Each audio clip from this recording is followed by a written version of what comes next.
It was a quiet Saturday evening. I had the whole house to myself, which was a rare treat. My parents had gone out of town for the weekend, and my sister was staying at a friend's house. I planned to enjoy my solitude with a good book and maybe a movie later on. The sun had just set, and I was curled up on the couch with a cup of tea, deeply engrossed in my book. The house was so silent that I could hear the faint ticking of the clock in the hallway. Suddenly, I heard a noise from the back of the house. It was a soft thud, like something falling. I dismissed it as the wind or perhaps a stray cat knocking something over. I continued reading, but I couldn't shake the uneasy feeling that something wasn't right. After a few minutes, I heard the noise again, this time louder. It was followed by the sound of footsteps. My heart started to race. I put my book down and strained my ears, trying to determine if I was just imagining things. The footsteps grew louder, and I realized they were coming from inside the house. I felt a cold chill run down my spine. I quietly got up from the couch and tiptoed towards the kitchen, where I kept a set of knives. My hands were shaking as I grabbed the largest one. I stood there, gripping the knife tightly, trying to calm my racing heart. I heard the footsteps again, this time in the hallway leading to the living room. I knew I had to hide, but where? The pantry was too small, and the closet was too obvious. I decided to hide behind the kitchen counter, hoping it would give me enough cover. As I crouched down, trying to make myself as small as possible, I heard the footsteps enter the living room. My heart was pounding so loudly that I was afraid the intruder would hear it. I held my breath, listening intently. The footsteps paused in the living room, and I could hear the intruder rummaging through drawers and cupboards. I wondered what they were looking for. Money? Valuables? I didn't have much of either. Suddenly, I heard a voice. It was a low, gruff voice, muttering to itself. The intruder was talking on the phone. "Yeah, I'm in. Place is empty. No sign of anyone," the voice said. "I'll check the bedrooms upstairs. You keep an eye out." My mind was racing. There was more than one intruder. Panic surged through me, but I knew I had to stay calm. I waited until I heard the footsteps move towards the stairs. As soon as I was sure the intruder was upstairs, I silently moved towards the back door. My hand was shaking as I turned the doorknob as quietly as possible. The door creaked slightly, and I froze, listening for any sign that the intruder had heard. When I heard nothing, I slowly opened the door and slipped outside. The cool night air hit my face, and I felt a rush of relief. But I knew I wasn't safe yet. I had to get help. I crept along the side of the house, sticking to the shadows, until I reached the front yard. My neighbor's house was just across the street. I ran as fast as I could, my heart pounding in my ears. I pounded on my neighbor's door, praying they were home. After what felt like an eternity, the door opened, and Mrs. Jenkins stood there, looking surprised and concerned. "Please help me," I gasped. "There's someone in my house." Mrs. Jenkins quickly ushered me inside and locked the door behind me. She called the police, and within minutes, I heard sirens approaching. The police arrived and searched my house. They found the intruder hiding in my parents' bedroom, rummaging through my mom's jewelry box. He was arrested on the spot.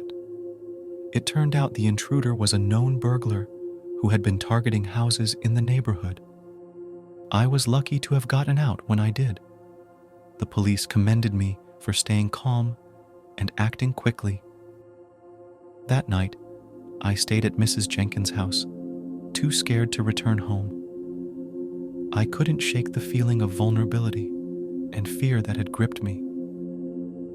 Even now, months later, I still double-check the locks and sleep with a knife under my pillow.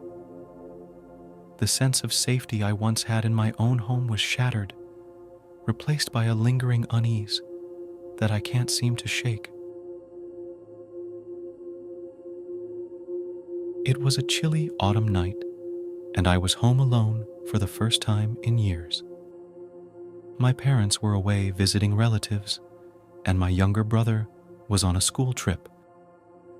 The house felt eerily quiet without them. I had planned a simple evening, a hot shower, some Netflix, and an early bedtime.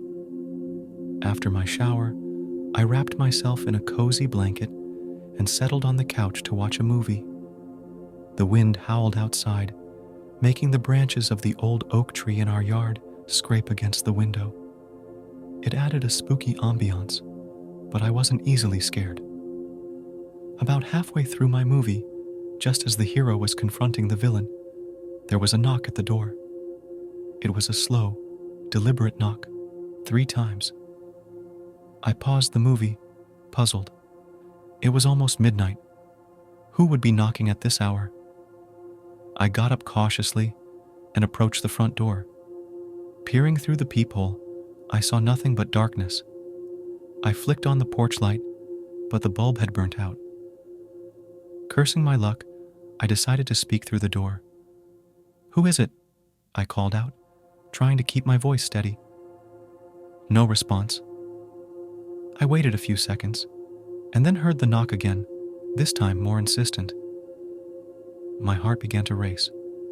Maybe it was someone in trouble? I grabbed my phone and quickly dialed my neighbor, Mr. Harris, who lived just 2 houses down. "Mr. Harris, it's me, Katie. Someone's knocking on my door, and I can't see who it is. Could you come over, please?" I whispered urgently. "I'll be right there, Katie. Stay inside," he replied. I hung up and glanced out the living room window, trying to spot anyone on the porch. The street was empty, and the only light came from the occasional passing car. Suddenly, there was a loud thump, like someone kicking the door. I jumped back, fear gripping me. Just then, my phone buzzed with a message from Mr. Harris. "I'm on my way. Hang tight." I clutched my phone and looked around for something to defend myself with. The best I could find was a heavy candlestick from the mantel. I gripped it tightly and backed away from the door, my eyes never leaving it. A few minutes later, I heard footsteps on the porch, followed by Mr. Harris's voice. "Katie, it's me. Open up." I rushed to the door and unlocked it, letting him in. His tall frame and reassuring presence were a huge relief. He had brought his flashlight and a baseball bat, just in case. "Stay here," he said, moving towards the door. He opened it slightly and shone the flashlight outside. The beam cut through the darkness, but there was no one there. He stepped out onto the porch, looking around carefully. After a few moments, he turned back to me. "There's no one here now. They must have run off," he said, frowning. "Did you see or hear anything else?"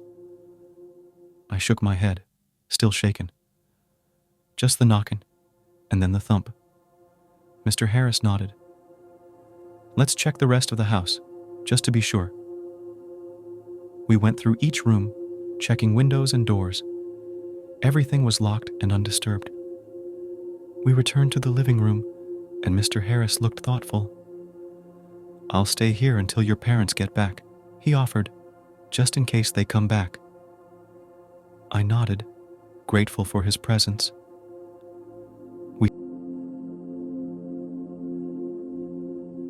It was a quiet Friday evening, and I had the house all to myself. My parents were out of town for a business trip, and my sister was at a sleepover. I had the whole weekend to do whatever I wanted. I decided to start with a movie marathon. After making some popcorn, I settled on the couch, ready to dive into my favorite horror films. About halfway through the first movie, I heard a strange noise coming from upstairs. It sounded like something heavy being dragged across the floor. I paused the movie and listened carefully.